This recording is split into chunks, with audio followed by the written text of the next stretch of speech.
जिस ईरान को Donald Trump धमकी दे रहे थे वो ये नहीं जानते थे कि वो एक गलत देश को धमकी दे रहे हैं, वो गलत देश से पंगा ले रहे हैं, क्योंकि उस देश ने अब अमेरिका को ऐसे ऐसे जवाब दिए हैं, उन धमकियों का वो जवाब दिया है जो शायद डोनाल्ड ट्रंप अपने इस जीवन में तो शायद कभी भूल नहीं पाएंगे और अमेरिका कभी इसको भूल नहीं पाएगा।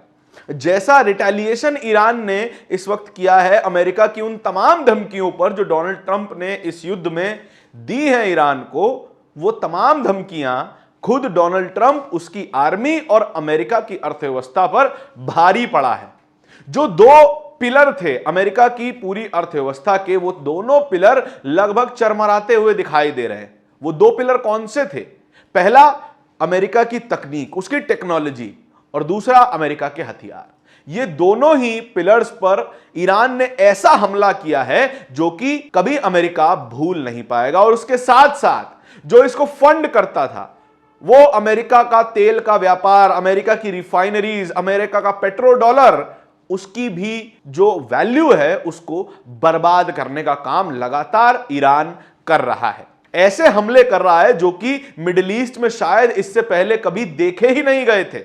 अमेरिका की जितनी भी रिफाइनरी मिडिल ईस्ट के देशों में है, उन तमाम रिफाइनरीज को टारगेट किया जा रहा है और उन्हें लगभग नॉन फंक्शनल बना दिया है। तमाम गल्फ कंट्रीज ने अपना ऑयल प्रोडक्शन आधे से भी कम कर दिया है, क्योंकि जितना ज्यादा प्रोडक्शन होगा उतना ज्यादा भंडारण करना पड़ेगा। क्यों? क्योंकि उनके जो ऑयल टैंकर्स हैं वो तो निकल नहीं पा रहे। भंडारण करेंगे, मिसाइल पड़ेगी और सारा तेल स्वाहा हो जाएगा। इसीलिए उन्होंने ऑयल प्रोडक्शन भी कम कर दिया और वही रिफाइनरीज अब टारगेट बनाई जा रही हैं और इसका लंबा असर पड़ने वाला है। मिडिल ईस्ट में ऑयल की इकोनॉमी पर भारी असर पड़ेगा और इसके बाद जो तेल का राजा होगा वो ईरान कहलाएगा। अमेरिका के हथियार किस तरीके से बर्बाद किए जा रहे हैं इसके बारे में भी ईरान लगातार बता रहा है, बता के उनके फाइटर जेट गिरा रहा है, बता रहा है कि किस तरीके से, किस हथियार से हमने फाइटर जेट गिराए हैं, उसके बारे में भी जानकारी दे रहा है और जहां जहां हमला कर रहा है उसके बारे में पहले ही वार्निंग जारी कर रहा है, उसके बाद ही अपने हमले को अंजाम दे रहा है। डोनाल्ड ट्रंप कहते रहे कि उन पर आग बरसेगी, उनके पर कहर बरपा जाएगा, लेकिन वो कहर अमेरिका पर गिरता हुआ नजर आ रहा है। तमाम खबरों के बारे में इस वीडियो में चर्चा करेंगे। साथियों नमस्कार, मेरा नाम धारण है, आप नेशनल दस्तक देख रहे हैं। युद्ध का 37वां दिन है आज और इस 37 दिनों के युद्ध में जो कुछ हुआ है वो अमेरिका के लिए अच्छी खबर तो बिल्कुल भी नहीं है। अमेरिका जो ईरान को लगातार धमकी दे रहा था कि हम ईरान को नक्शे से खत्म कर देंगे, ईरान की मिलिट्री बर्बाद कर देंगे, ईरान की जो लीडरशिप है उसको खत्म कर देंगे, लेकिन ये तमाम चीजें करने में अमेरिका नाकामयाब रहा है। अमेरिका के तमाम फाइटर जेट, तमाम हथियारों का बड़ा जखीरा अब किसी काम का नहीं बचा है और लगातार जो उसको हथियार इस्तेमाल करने पड़ रहे हैं वो उसके जो हथियार का भंडार है उसको भी बड़ा डेंट मार रहा है, बड़ा नुकसान हो रहा है। एक खबर निकल कर आई है कि अमेरिका जो मिसाइल इस्तेमाल कर रहा है ईरान की मिसाइलों को रोकने के लिए और ईरान के ड्रोन्स को रोकने के लिए, वो लगातार खत्म होती जा रही हैं, लगातार उसका भंडार खत्म होता जा रहा है। JSM-ER मिसाइल जो पैट्रियट और थर्ड सिस्टम के बाद की श्रेणी का मिसाइल सिस्टम है, उसकी भी मिसाइलें अब लगातार खत्म होती जा रही हैं। आज तक ने यह खबर दी है। और इसके अलावा क्या हो रहा है? डोनाल्ड ट्रंप ने बीती शाम कहा था कि मैंने ईरान को 10 दिन का समय दिया था स्ट्रेट ऑफ हॉर्मुज खाली करने के लिए, उसके 48 घंटे बचे हैं और अगर इस 48 घंटे में स्ट्रेट ऑफ हॉर्मुज दोबारा से फंक्शनल नहीं होता है, दोबारा से खाली नहीं किया जाता है, दोबारा व्यापार सुचारू रूप से नहीं चालू होता है, तो हम ऐसा हमला करेंगे कि ईरान पर कहर बरसेगा। ऐसे ऐसे बम गिराए जाएंगे जो कि ईरान ने इससे पहले देखे भी नहीं होंगे, सोचे भी नहीं होंगे। इससे पहले भी अमेरिका बहुत कोशिश कर चुका है। करीबन 6 महीने पहले उसने बड़े बड़े बम गिराए, बंकर बस्टर बम गिराए, कहा कि हमने ईरान के न्यूक्लियर प्रोग्राम को पूरी तरीके से खत्म कर दिया है, उसके पास कोई एनरिच्ड यूरेनियम और प्लूटोनियम नहीं बचा है। लेकिन अब अमेरिका फिर से कह रहा है कि इनके पास बम बनाने की शक्ति है। तो पिछली बार जो बम गिराया था वो किस लिए था? फुलझड़ियां जलाने के लिए। अब जब ईरान इन तमाम धमकियों से डरना छोड़ चुका है, इन तमाम धमकियों को मजाक की तरह ले रहा है, तो वो उनको जवाब भी दे रहा है। बीती शाम ईरान ने एक ऐसा हमला किया जिसमें बाप्को रिफाइनरी जो कि बहरीन में है उस पर बड़ा हमला हुआ है और अब लगभग वो निष्क्रिय हो चुकी है। मिडिल ईस्ट में तेल तो है, मिडिल ईस्ट में तेल के कुएं हैं, वो तेल के कुएं शेखों के हैं, लेकिन वो जो तेल निकाले जाते हैं उसके बाद जो रिफाइन होके पेट्रोल, डीजल और जेट फ्यूल बनता है, वो सब काम अमेरिका की रिफाइनरीज करती हैं और ये सारा जो खरीद फरोख्त होती है उसको डॉलर में किया जाता है, जिसे पेट्रो डॉलर कहा जाता है। और यही अमेरिका की बड़ी ताकत है जो उसकी अर्थव्यवस्था के दो खंभों को टिकाए रखती है। जो पैसा अमेरिका के पास बेतहाशा आता है वो इसी तेल के व्यापार से आता है और उसी तेल के व्यापार पर ईरान ने हमला किया है और वही तेल का व्यापार अब लगभग निष्क्रिय हो चुका है, क्योंकि तमाम मिडिल ईस्ट कंपनियों ने, मिडिल ईस्ट की देशों ने अपने तेल का प्रोडक्शन लगभग आधे से भी कम कर दिया है। लिहाजा अमेरिका के पास कैश इनफ्लो आना बंद हो गया है। उसके अलावा जो दो पिलर हमने आपको शुरुआत में बताए थे, एक उसकी टेक्नोलॉजी और उसके हथियार। सबसे पहले तो अमेरिका के हथियार के बारे में बात करते हैं। अमेरिका के हथियार रोजाना एकदम कबाड़ साबित होते हुए नजर आ रहे हैं। आईआरजीसी के प्रवक्ता ने खुलकर कहा है कि हमने एक नए एयर डिफेंस सिस्टम का इजाद किया है। हमने अपने मौजूदा एयर डिफेंस सिस्टम में इतना बदलाव कर दिया है कि वो लगभग एक नया एयर डिफेंस सिस्टम बन गया है।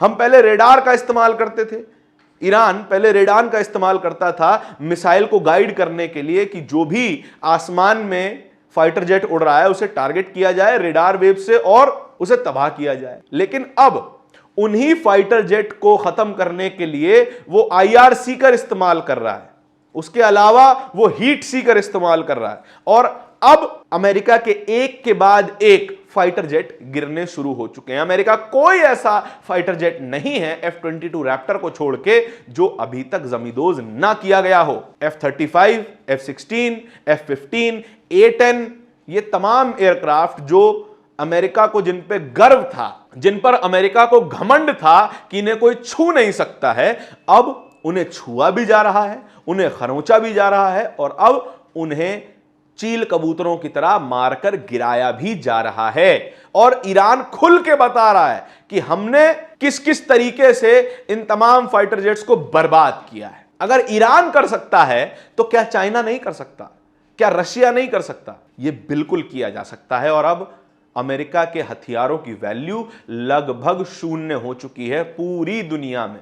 अमेरिका जो दुनिया का सबसे बड़ा हथियार व्यापारी था, सबसे ज्यादा फाइटर जेट बेचता था, सबसे ज्यादा मिसाइलें बेचता था, एयर डिफेंस सिस्टम बेचता था, वो अब बिकने बंद हो जाएंगे। जितने भी दुनिया के देशों को उसने सिक्योरिटी का वादा किया हुआ था, अब वो देश खुद को खतरे में महसूस कर रहे हैं कि अगर मिडिल ईस्ट में, जहां पर सबसे ज्यादा उनकी मिलिट्री है, सबसे ज्यादा एयरबेस है, वहां पर ईरान मिसाइलें मार सकता है, तो क्या नॉर्थ कोरिया, साउथ कोरिया पर मिसाइल नहीं मार सकता? क्या अजरबैजान, आर्मेनिया पर मिसाइल नहीं मार सकता?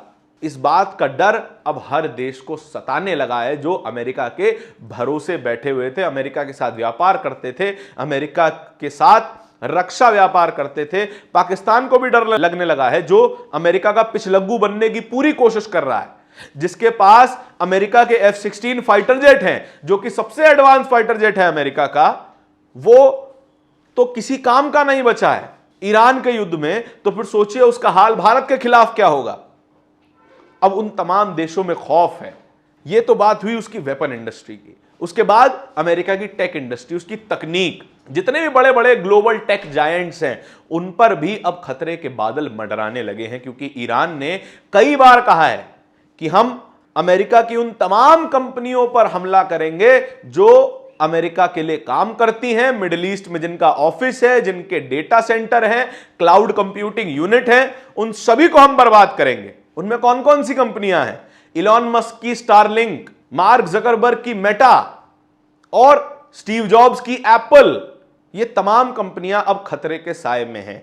इसके अलावा बिल गेट्स की विंडोज, माइक्रोसॉफ्ट, ये सब भी खतरे के साए में हैं। और जेफ बेजोस की अमेजॉन के क्लाउड कंप्यूटिंग डेटा सेंटर पर तो ऑलरेडी हमला हो चुका है, यानी कि पूरी दुनिया का डेटा भी अब सुरक्षित नहीं है। दो सबसे वैल्यूएबल चीजें हैं फिलहाल के लिए दुनिया में, एक तेल और दूसरा डेटा। डेटा वो ताकत है जो किसी भी देश को आज के समय में सुपर पावर बनाने के लायक है। अब उसी डेटा पर ईरान हमला करेगा और अमेरिका की रीढ़ की हड्डी लगभग तोड़ देगा। 48 घंटे का समय दिया था अमेरिका ने, उस 48 घंटे के समय में ईरान इसका भरपूर फायदा उठा रहा है। भरपूर मिसाइलें छोड़ी जा रही हैं। तेल अवीव में लगातार वो तस्वीरें सामने आ रही हैं जहां पर बिल्डिंगों को मलबे में तब्दील किया जा रहा है। तेल अवीव की तमाम फैक्ट्रियों को निशाना बना जा रहा है। ईरान में कई जगहों पर उनकी फैक्ट्रियों, उनके केमिकल प्लांट्स को निशाना बनाया जा रहा है। उसके अलावा जो ड्रोन तैयार कर रही थी फैक्ट्रियां, घंटे के हिसाब से 100, 200, 300 ड्रोन तैयार करती थी जो कंपनियां, फैक्ट्रीज, उन फैक्ट्रीज को भी निशाना बना लिया गया है। युद्ध के 35वें दिन यह तस्वीर आई थी कि एक फैक्ट्री जो है जला दी गई है। उसके अलावा भी रिपोर्ट्स हैं कि ईरान ने इजराइल में भारी तबाही मचाई हुई है। इतना इससे नुकसान क्या क्या हुआ है यह भी आपको बता देते हैं। डोनाल्ड ट्रंप ने वहां की कांग्रेस से यह कहा है कि हमारे हथियार कम पड़ते जा रहे हैं और हमें नए हथियारों के प्रोडक्शन बढ़ाने में और इसकी ऑपरेशन कॉस्ट को मेंटेन करे रखने में हमें $2 बिलियन चाहिए। $2 बिलियन अगर भारतीय रुपए में निकालें तो करीबन 18,000 करोड़ रुपए होते हैं। 18,000 करोड़ रुपए तो वो मांग रहा है। सोचिए कितना ज्यादा खर्चा हो गया होगा। सोचिए जो फाइटर जेट गिराए गए हैं, लगभग 30 फाइटर जेट और ड्रोन सब मिला दिए जाएं तो ये आंकड़ा ईरान के अकॉर्डिंग 200 का पहुंच जाएगा। लगभग 160 तो ड्रोन गिरा दिए गए हैं, छोटे और बड़े सभी ड्रोन मिलाकर। MQ-9 रीपर जैसे ड्रोन जो अटैक ड्रोन्स हैं वो करीबन 16 की संख्या में अभी तक गिराए जा चुके हैं और रोज गिराए जा रहे हैं। ऐसा बुरा हाल अमेरिका का पूरी दुनिया में कभी नहीं हुआ था जो ईरान ने इस युद्ध में करके दिखा दिया है। इतना नुकसान, इतनी भद्द आज तक नहीं पिटी थी अमेरिका की जो ईरान ने पीटी है। अमेरिका के एक बड़े अधिकारी ने इस्तीफा भी दे दिया है, यह कहते हुए कि अमेरिका में एक सनकी आदमी बैठा है प्रेसिडेंट की कुर्सी पर जो अमेरिका को बर्बाद करके छोड़ेगा, और उसने इस्तीफा दे दिया। वो व्यक्ति अमेरिका की आर्मी स्टाफ का चीफ था। अमेरिका का आर्मी चीफ रिजिग्नेशन दे चुका है, कह रहा है कि हमें इस पूरे युद्ध में घुसना ही नहीं चाहिए था और इस पागल व्यक्ति की वजह से, हम नहीं कह रहे, वो व्यक्ति कह रहा है, उनका आर्मी चीफ कह रहा है, इस पागल व्यक्ति की वजह से अमेरिका की मिलिट्री को भारी नुकसान होने जा रहा है। तो क्या अमेरिका की मिलिट्री लगभग सरेंडर के मोड में आ चुकी है? पहले ही इजराइल की मिलिट्री के चीफ ने, IDF के चीफ ने बोल दिया था कि हमारी मिलिट्री ऑलरेडी 900 दिन से युद्ध लड़ रही है, हम थक चुके हैं, हमने बहुत सारे सैनिक गवा दिए हैं और नुकसान हम नहीं झेल सकते। इजराइल के बाद अब अमेरिका भी लगभग सरेंडर के मोड में आ चुका है। अब ये इस्तीफा उसने खुद दिया है या इस्तीफा ले लिया गया है या उसको निकाला गया है, इसके बारे में कोई पुष्टि नहीं है। इससे पहले भी 5 बड़े अधिकारी को पीट हेग्सेथ ऑलरेडी निकाल चुके हैं क्योंकि वो युद्ध को रोकने की पैरवी कर रहे थे, और जो भी व्यक्ति युद्ध को रोकने की पैरवी कर रहा है उस पर कड़ी कार्रवाई की जा रही है। इसके अलावा इजराइल में युद्ध के खिलाफ प्रोटेस्ट चल रहे हैं। IDF उनके खिलाफ बड़ी ब्रूटल कार्रवाई कर रही है, लाठीचार्ज हो रहा है, आंसू गैस के गोले दागे जा रहे हैं और नारे लग रहे हैं कि बेंजामिन नेतन्याहू ने अपने कुकर्मों को छुपाने के लिए इजराइल को युद्ध में झोंक दिया है। इसका खामियाजा आम इजरायलियों को चुकाना पड़ रहा है और अमेरिका में इससे 10 गुना ज्यादा बड़े प्रदर्शन चल रहे हैं। करीबन 1 करोड़ लोग सड़कों पर उतरे हुए हैं। कई शहरों में नो किंग्स प्रोटेस्ट चल रहा है। कहा जा रहा है कि यह कोई राजा नहीं है जिसकी जो बात ये कहेगा और हम मान लेंगे। यह चुना हुआ व्यक्ति है, इसको हमसे परमिशन लेनी चाहिए।